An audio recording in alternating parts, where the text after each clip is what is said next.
Hong Kong Reuters, the principle that ensures Hong Kong enjoys freedoms unavailable in mainland China can continue beyond its 2047 expiry date as long as the city's youngsters do not destroy it with temporary misunderstandings.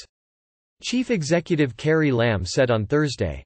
The Chinese-ruled city, roiled by months of pro-democracy protests fueled by perceptions that Beijing is tightening its grip, was handed over to China by Britain in 1997 under a one country, two systems framework valid for at least 50 years.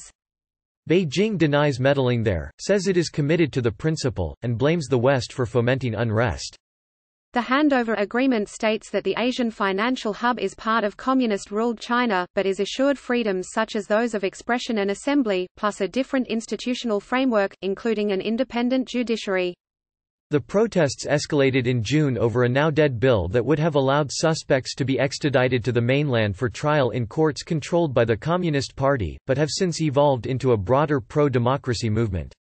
There is enough reason to believe one country, two systems will not change after 2047. Lam said in her first appearance in the city's Legislative Council this year.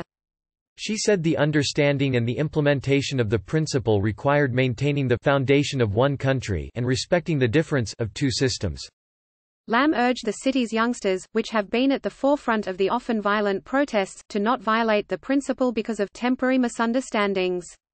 The scenario they worry about today may be triggered by their own hand, Lam said. Hong Kong's protest movement is supported by 59% of city residents polled in a survey conducted for Reuters by the Hong Kong Public Opinion Research Institute in December. Only 17% expressed support for seeking independence from China.